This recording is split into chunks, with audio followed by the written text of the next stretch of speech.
नमस्कार, आपका हार्दिक स्वागत है हमारे इस YouTube चैनल में। दोस्तों, क्या आप जानते हैं कि एक ट्रेन की कीमत कितनी होती है? शायद नहीं पता होगा, क्योंकि रेल के प्राइस के बारे में बहुत ही कम जानकारी मिलती है।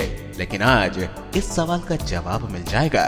दोस्तों, जनसंख्या के हिसाब से भारत दुनिया का सबसे बड़ा देश है और इतनी आबादी के यातायात के लिए कोई न कोई साधन अवश्य चाहिए होगा। तो यहाँ सफर करने के लिए ट्रेन अपना अहम रोल अदा कर रहा है। आपको बता दें कि भारतीय रेलवे दुनिया के सबसे बड़े रेल नेटवर्क में से एक है।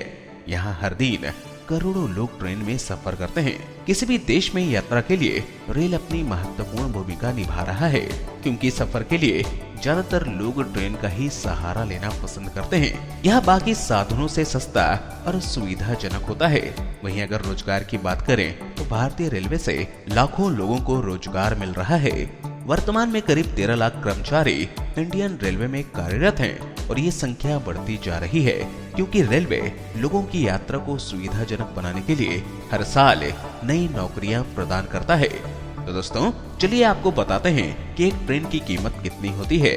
जैसा कि हम लोग जानते हैं कि ट्रेन दो पार्ट में होती है। पहला इंजन जो पूरी ट्रेन को खींचता है और दूसरा होता है कोच, जिस पर यात्री बैठे होते हैं। पूरी रेल की कीमत जानने के लिए आपको इंजन और डिब्बों की कीमत जाननी होगी।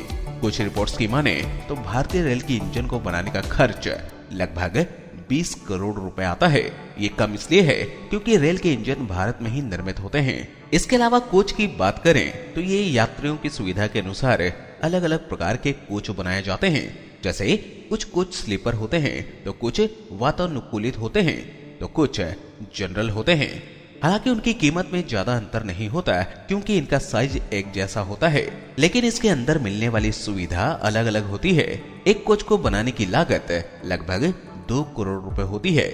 एक्सप्रेस ट्रेन में अधिकतम 24 डिब्बे होते हैं। इसके हिसाब से देखा जाए तो 24 डिब्बों की कीमत 2 करोड़ प्रति कोच के हिसाब से 48 करोड़ होती है।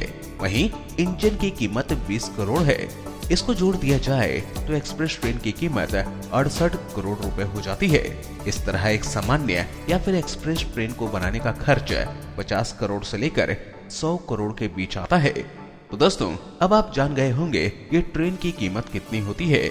भारतीय रेलवे नेटवर्क इतना बड़ा है, इसका अंदाजा आप इसी बात से लगा सकते हैं कि यहाँ एक दिन में जितने यात्री सफर करते हैं उतनी तो ऑस्ट्रेलिया जैसे देशों की कुल आबादी है। क्योंकि भारत की जनसंख्या बढ़ती जा रही है, इसे देखते हुए रेलवे अपने नेटवर्क को और भी बढ़ाने का काम कर रहा है। आने वाले समय में हमें इंडिया में और भी अच्छी ट्रेन में सफर करने का मौका मिलेगा। इसके अलावा दोस्तों, चलिए अब आपको बताते हैं कि भारत में कुल कितनी ट्रेन हैं। कुछ रिपोर्ट्स की माने तो भारत में कुल 12,617 पैसेंजर ट्रेन हैं। इनके अलावा भारत में टोटल 7,349 मालगाड़ी हैं। क्योंकि देश में रेलगाड़ी बनाने का काम लगातार चल रहा है, ऐसे में आने वाले समय में हमें इनकी संख्या में बढ़ोतरी देखने को मिलेगी। भारतीय ट्रेनों को भी आधुनिक टेक्नोलॉजी से लैस किया जा रहा है और भारत में मौजूद हजारों की संख्या में रेलगाड़ी हर दिन देश के करोड़ों लोगों को सफर करवाती है। आपको बता दें कि ट्रेन की लंबाई के हिसाब से इंडियन रेलवे विश्व का सबसे बड़ा रेलवे नेटवर्क है। अब आप जानना चाहते होंगे कि इंडिया में ट्रेन के ट्रैक की कुल लंबाई कितनी है, तो आपको बता दें कि भारत में ट्रैक की टोटल लंबाई 67,368 किलोमीटर है। इतनी दूरी को कवर करने के लिए रोजाना हजारों ट्रेन सफर करती हैं। भारतीय रेल का इतिहास काफी पुराना है। ऐसा माना जाता है कि भारत में रेलवे की स्थापना 8 मई 1945 को हुई थी। इस समय भारत में अंग्रेजों का शासन हुआ करता था। भारत में रेल की शुरुआत अंग्रेजों ने अपने व्यापार को बढ़ाने के उद्देश्य से की थी और इसमें वो काफी हद तक सफल भी हुए थे।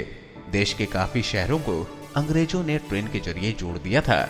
भारत की पहली ट्रेन 16 अप्रैल 1853 को मुंबई से थाने के बीच चली थी। इस तरह देखा जाए तो भारतीय रेलवे का इतिहास काफी पुराना है।